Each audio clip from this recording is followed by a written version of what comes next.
साध्वी गीतांबा जी, सीधे आपके पास आते हुए, क्या मौजूदा वक्त में ऐसा नहीं लग रहा है कि जो बहुसंख्यक आबादी है वो अल्पसंख्यकों को डराने का काम कर रही है? डरा धमका कर ये भी मस्जिद वो भी मस्जिद, यहाँ का वहां का, पूरब से पश्चिम तक सब नाप लिया है आप लोगों ने। बहुसंख्यक कभी एक हुए ही नहीं, अल्पसंख्यक हमेशा एक हुए। आज अगर हम लोग संत होकर के एक विचार व्यक्त करते हैं तो उसमें नाना प्रकार का खंडन करने भी लोग आ जाते हैं, लेकिन उनके यहाँ एक मौलाना बोलता है, सब एक साथ खड़े हो जाते हैं। हमारे बहुसंख्यक में कभी एकता हुई ही नहीं, तो हम बहुसंख्यक कहाँ हैं? हम तो अल्पसंख्यक हैं। और अभी तक जो हम लोगों ने आवाज उठाई गई, हम तो धन्यवाद जैन साहब को मानेंगे कि जिन्होंने इतनी बड़ी आवाज उठाया, और आज बीमार भी हैं वो, तो उनके वजह से आज हमें थोड़ा सा ज्ञान, हम संतों को ज्ञान मिला। हम लोग तो खाओ और सो निज धामा रण में कौन तुम्हारो कामा, खा करके और अपने मठों में सोते थे।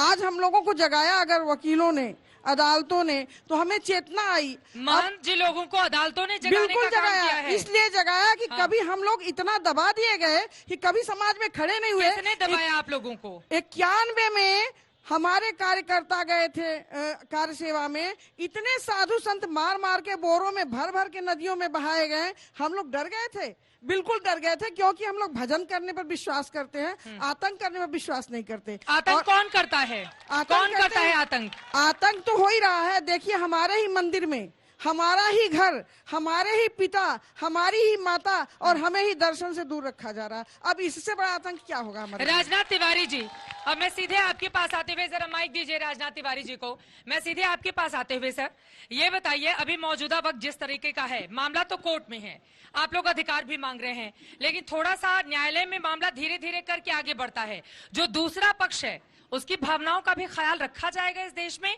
या फिर नहीं रखा जाएगा? चित्रा जी, आपने बहुत सही सवाल किया है।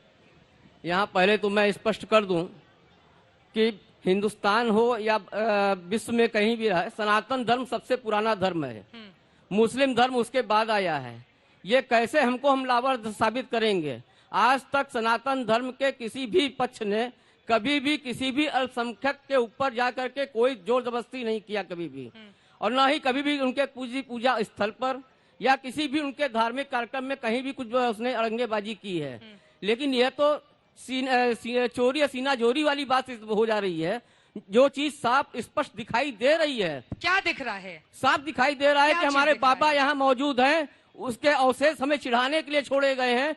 यह ठीक बात है कि इस पर अभी विशेष कुछ बोलना उचित नहीं होगा, क्योंकि मामला जो अंडर जुडिशरी है, लेकिन फिर भी हमारी भावना को नहीं दबाया जा सकता है। बाबा हमारे हैं और हमारे रहेंगे। डांडी आश्रम के हमारे साथ अन्नपूर्णा आश्रम के डांडी स्वामी जी मौजूद हैं।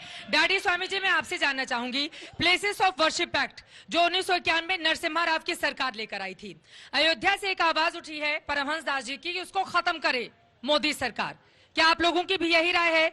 क्योंकि उसके आधार पर मुस्लिम पक्ष ये मांग कर रहा है कि दरअसल 1947 के बाद की जो स्थिति बनी थी वो एज इट इज रहेगी, उसमें किसी भी तरह का फेरबदल नहीं किया जाएगा। देखिए, वास्तविकता को तो बदला नहीं जा सकता जी। ये हिंदू हो या थोड़ा माइक ऊपर कर लीजिए जी। मुसलमान हो, हाँ। धर्म विशेष की बात नहीं है। यहाँ बात है अपने अपने अधिकार की।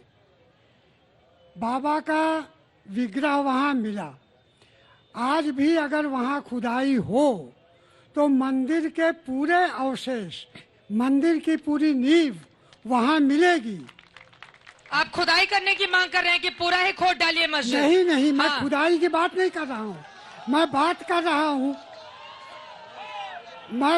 रहा हूँ जी कि जो स्थिति है, हाँ। जो चीजें मिल रही हैं, अगर पूर्ण रूप में उसको देखा जाए तो आज भी वो पूरा का पूरा मंदिर वहाँ मिलेगा, उसकी नींव मिलेगी। अब मानना न मानना। एक नया दावा कुलपति तिवारी जी का सामने आया है महंत काशी विश्वनाथ मंदिर के। आप ही से ये सवाल है, वो कह रहे हैं कि जहाँ पर वुजू ये लोग करते हैं, खोद डालिए, नीचे एक और शिवलिंग मिलेगा। आपको लग रहा है कि ऐसा हो सकता है? ऐसा हो नहीं सकता, ऐसा है ऐसा है ऐसा वहाँ पर। हाँ। जहाँ पर ये लोग वुजू के लिए जाते हैं वहाँ पर नीचे शिवलिंग है। जी हाँ, मंदिर की पूरी। आप लोग खुदाई की मांग कर रहे हैं कि खोद के वहाँ से शिवलिंग निकाला जाए? खोदने की नहीं। हाँ। आप मिट्टी जो मलबा जमा हुआ है वहाँ, आप उसको हटाएंगे तो मंदिर की पूरी नींव आपको वहाँ मिलेगी। ब्रजभूषण ओझा जी, ये मैं दावे के साथ कहता हूँ। अब मतलब मलबा हटाने का वक्त आ गया है, लेकिन मामला तो कोर्ट में है, कोर्ट ही आदेशित करेगा मलबा हटे कि नहीं हटे कि क्या रहे। नहीं, बिल्कुल चित्रा जी, कोर्ट के आदेश से ही हटेगा। लेकिन इतना जरूर है कि आज पूरा विश्व, पूरा भारत आशान्वित है कि बाबा प्रकट होकर के, उनका अस्तित्व तो पहले भी था, हमेशा रहा। जैसे महाराज एक बात बता दूं आपको, पुराणों के अनुसार काशी में लगभग 550 लिंग होना चाहिए, जो कि काशी वैभव, काशी का इतिहास जो 2 ग्रंथ आप पढ़िएगा, अभी केवल लगभग 350 लिंग बचे हुए हैं।